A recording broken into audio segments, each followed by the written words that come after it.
Hello and welcome to this Friday edition of the World Report with me, Arjun, Samar, Mahendran. Let's dive in to see what's making headlines around the world. Central Myanmar was jolted by two powerful earthquakes measuring 7.7 and 6.4 magnitude early Friday morning, sending shockwaves that were in fact felt as far as neighboring Thailand. Collapsed buildings and bridges, shaking skyscrapers with water from infinity pools falling hundreds of feet to the ground. The visuals on your screen, and panicked people running out onto the streets. These are the scenes that followed the massive quakes. Now, the earthquake struck 18 kilometers from the city of Saigon in Myanmar at 12:50 p.m. local time Friday. Now, reports suggest that mild tremors were also reported from Kolkata in India's Bengal and parts of Manipur, as well as Dhaka and Chattogram in Bangladesh. Now, within minutes, there were videos and photographs on X showing the impact in Bangkok, where a state of emergency has in fact also been declared, and in Myanmar as well. Meanwhile, a scary video surfacing from Myanmar showed an under-construction skyscraper collapsing entirely. As many as 43 people are believed to be missing in that one single incident. Now listen in to Jerry Harmer from the Associated Press as he shares what he experienced during the massive quakes in Ground Zero. Well, this was an absolutely huge shock here. I was sitting at home and then I heard what sounded like ticking, and I thought maybe it was the washing machine, but I got up to have a look and the washing machine wasn't on, and it was then that I realized that I was swaying and I was becoming dizzy. And then I heard people shouting and it became clear what it was. So as you can see around me, even now, it's probably 45 minutes on from what happened. People are still out here. These are shop workers, restaurant workers, people from condos, residents, and nobody knows what's going on. No one really wants to go back in, not sure if the buildings are even safe. It went on for, it must have been 5 minutes, perhaps. It felt like it. And I'm still quite shaken by it. I mean, I've been in Bangkok nearly 30 years now. We've had aftershocks before from events in say, Myanmar, but I've never known one as big as this. In fact, my colleague Disha Bakchi joins us for more on the latest on the story. Disha, what's the latest you're picking up from the ground? How many injuries and fatalities, God forbid, have taken place? So Arjun, as of now, we do not have a confirmed number of how many casualties and injuries have taken place in this massive, powerful earthquake that has hit Thailand and Myanmar. So a 7.7 magnitude earthquake hit central Myanmar earlier today, while a 7.2 magnitude earthquake hit Bangkok. And visuals have shown that, large buildings have collapsed and there's blocked roads everywhere, and right now there's a situation of chaos in Bangkok, and in fact a state of emergency has been declared in Bangkok by the Thai Prime Minister, and really people are trying to get control of the situation. And in fact, an iconic Eva bridge in Myanmar has in fact collapsed during this earthquake, so massive destruction. It is yet to be seen just how bad the condition is there right now, and in fact the Indian Prime Minister Narendra Modi has in fact now tweeted and said that he's concerned about the situation and he's praying for the safety of all who are in the country, and India has already pitched in and is ready to offer any and possible assistance to both Thailand and Myanmar. To remind our viewers, Prime Minister Modi was expected to visit Thailand and Sri Lanka next week, in fact to attend the BIMSTEC summit in Thailand. It is yet to be seen whether that visit will still continue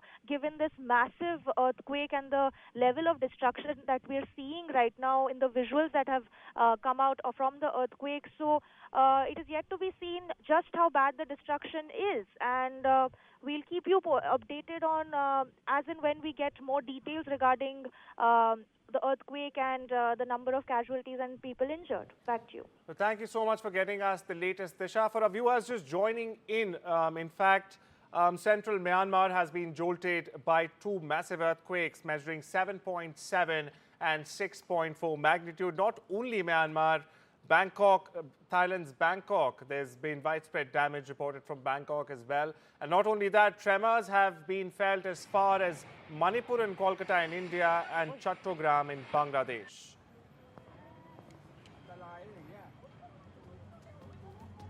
Russian news agencies reported early on Friday that President Vladimir Putin, in fact, suggested Ukraine could be placed under a form of a temporary administration to allow for new elections and the signature of the key accords with the aim of reaching a settlement in the 3 years long war.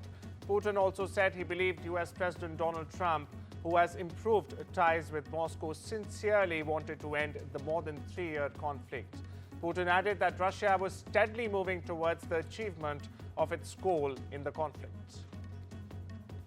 Over in the US, a federal judge has announced he will order the US government to preserve messages from the Signal chat, where top Trump.2 officials discussed plans to, in fact, bomb Houthi targets in Yemen and discuss them real time.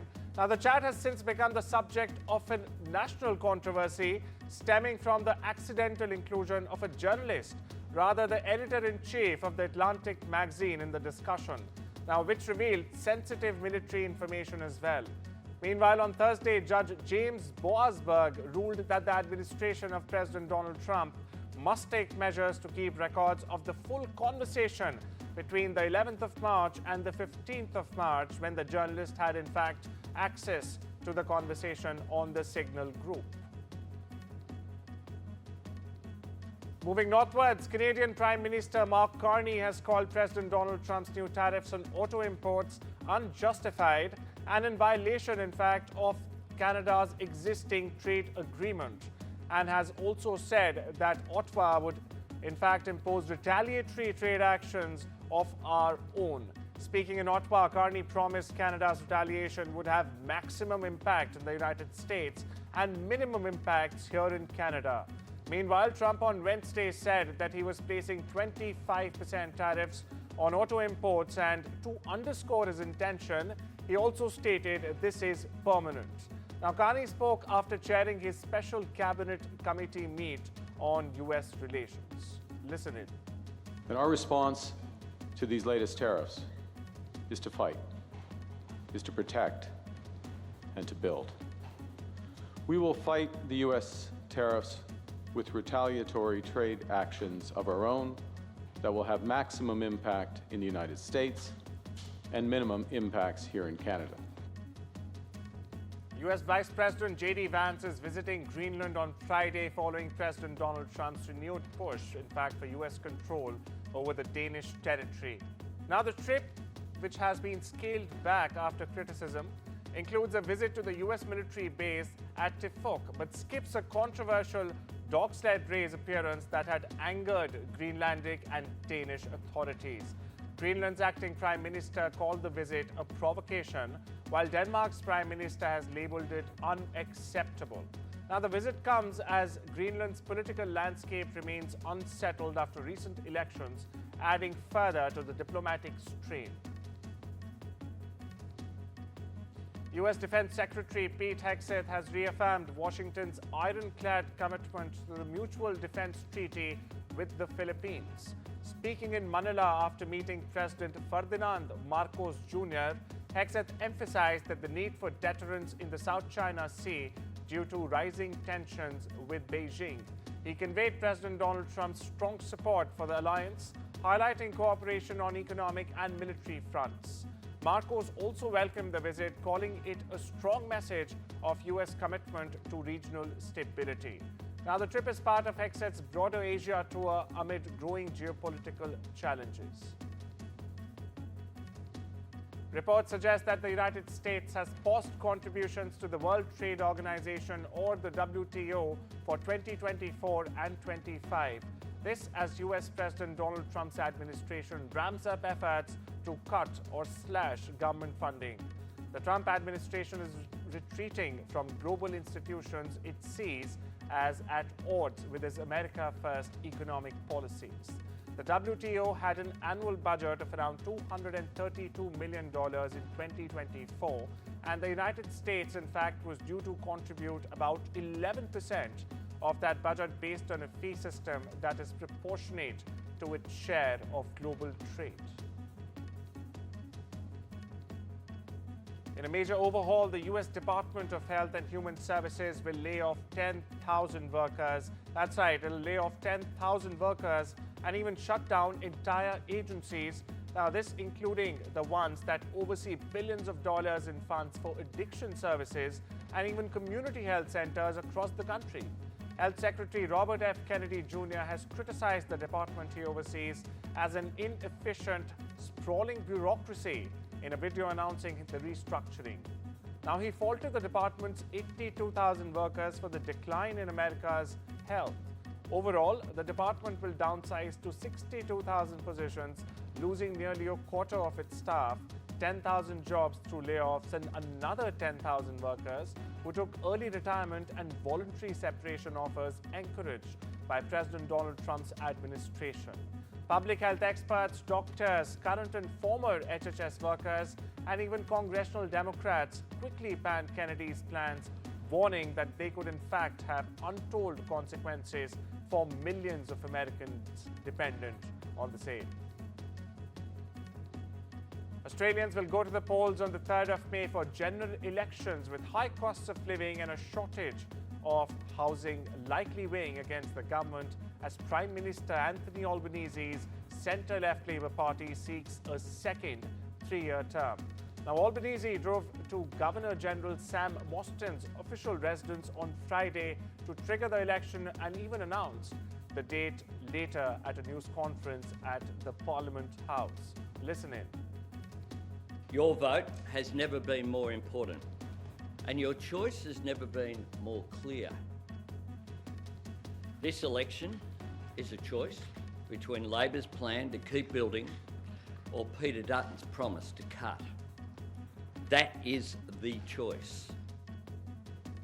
U.S. Secretary of State Marco Rubio has said that the country has revoked at least 300 foreign students' visas as part of President Donald Trump's efforts to clamp down, in fact, on pro-Palestinian protesters across university campuses in the country. Now, Rubio was asked to confirm how many student visas exactly has the administration revoked in its crackdown on rhetoric at universities that it considers anti-Israeli or anti-Semitic. Now, the remarks follow immigration officials' detention of a doctoral Turkish student attending Tufts University, an arrest the secretary has vehemently defended. Maybe more. It might be more than 300 at this point. We do it every day. Every time I find one of these lunatics, I take away their visa. You're saying it could be more than 300 sure, visas? I hope. At some point, I hope we run out because we've gotten rid of all of them. But we're looking every day.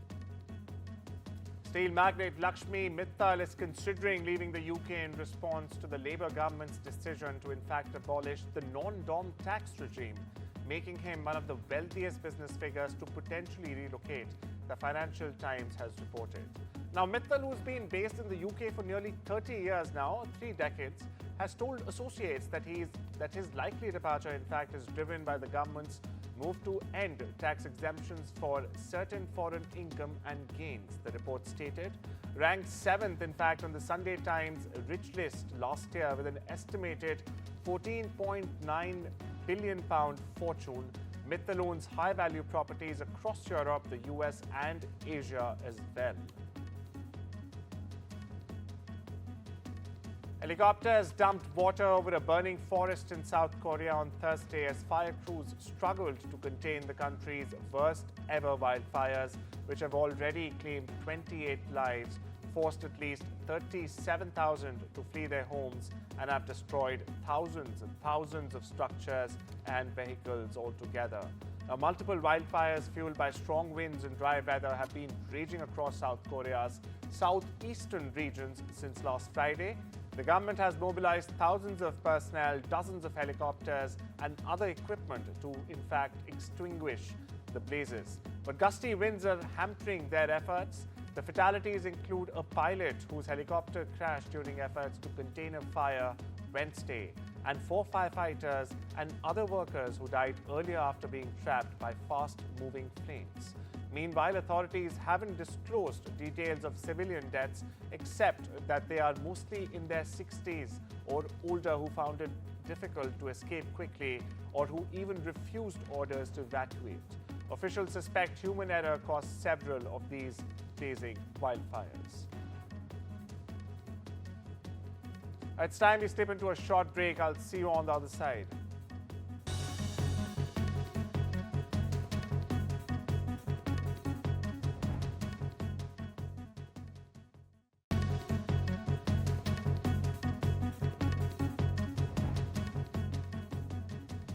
Welcome back. You're watching the World Report. I am Arjun, Samar, Mahendran. On to some business news now. NASA and Boeing are pushing ahead, in fact, with efforts to certify the Starliner spacecraft for crewed flights. Now, this comes following a technical failure during its debut mission. The spacecraft's propulsion system malfunctioned, forcing an 8-day mission to extend into a 9-month stay for NASA astronauts Butch Wilmore and Sunita Williams. NASA is now working with Boeing to resolve these issues with a series of propulsion tests planned through the spring and even summer. Meanwhile, officials have said that the next crewed flight could take place as early as late 2025 or early next year. The Starliner project has already cost Boeing over $2 billion, adding to the aerospace giant's recent challenges. TikTok Shop is expanding its e-commerce platform into France, Germany and Italy, Western Europe, despite ongoing uncertainty over its future in the US. The shopping feature, which has been available in the UK ever since 2021, gained traction in the US last year but now faces regulatory challenges unless its Chinese parent company, ByteDance, in fact, finds an American buyer.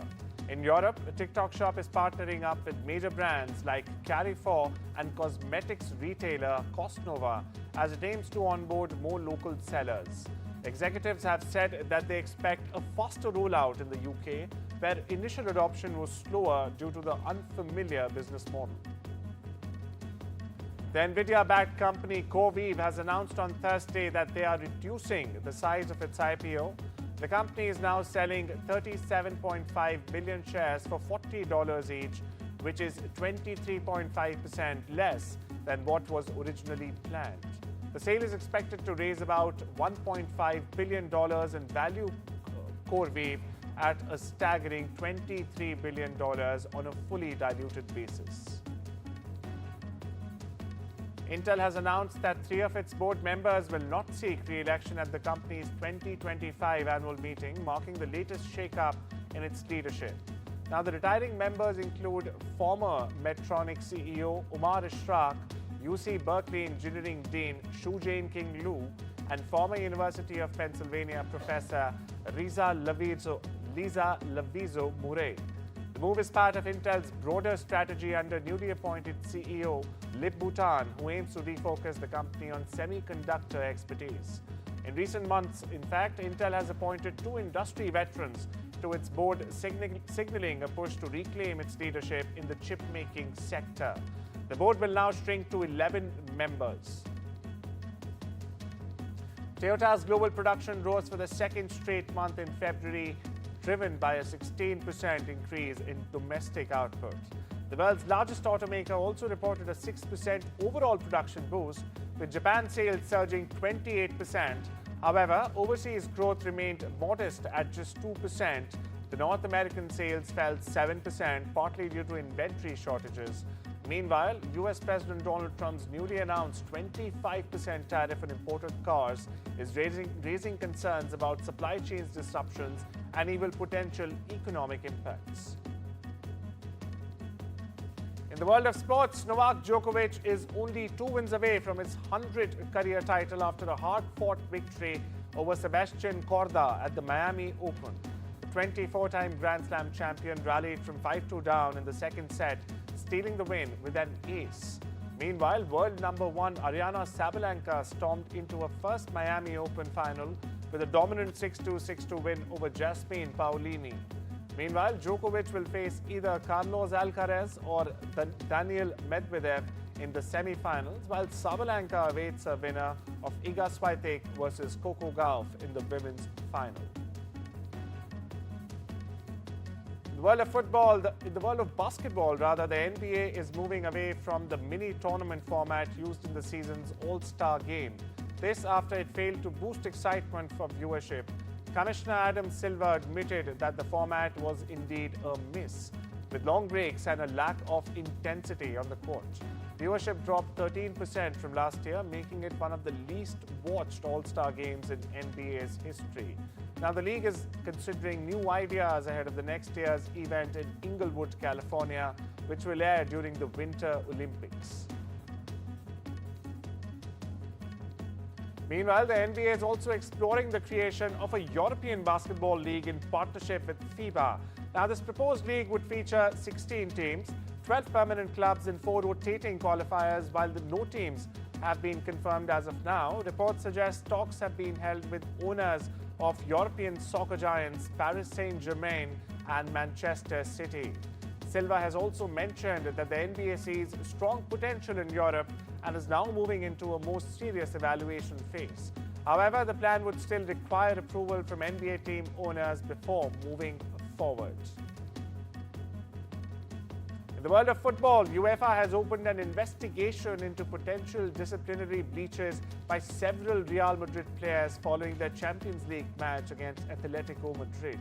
The inquiry focuses on Antonio Rüdiger, Kylian Mbappe, Dani Ceballos and Vinicius Jr.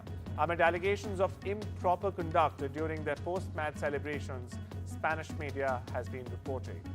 On the other side of the aisle, Atletico Madrid filed a complaint claiming Real players taunted their supporters, prompted objects to be thrown from the stands as well. UEFA has not detailed the incident but has stated that further updates will follow. Meanwhile, Real Madrid has yet to comment on the matter. In the world of entertainment, the author of Vampire Diaries, Elle Smith, has passed away aged 66. Smith's partner, Julia Devola, and her sister, Judy Clifford, confirmed that the author died in a hospital after dealing with the effects of a rare autoimmune disease for over a decade. Smith lived in California's Danville. An original body model of E.T., also known as extraterrestrial, needs a new home. The 3 feet tall prop created by special effects and makeup artist Carlo Rambaldi that was used in the 1982 classic E.T. the Extraterrestrial is up for auction at Sotheby's through the 3rd of April, and it's expected to fetch as much as $1 million. Now, the model is part of an auction called There Are Such Things, 20th Century Horror, Science Fiction and Fantasy on Screen, dedicated to props, posters and other artwork from sci-fi, horror and fantasy films. Other items up for auction include sketches of E.T. along with 2 models of sandworms created by Rambaldi and used on screen also in the 1984 version of Dune, directed by David Lynch. Listen in. So today we're at Sotheby's Auction House in New York, here in our galleries, taking a look at our There Are Such Things sale, which is sci-fi, horror, and fantasy on the screen. So we're looking at props, posters, original artwork, screen-used artifacts, all coming from those categories in the realm of film. Well, that's all we have for you this Friday. Have a wonderful, wonderful weekend. I'll see you on Monday.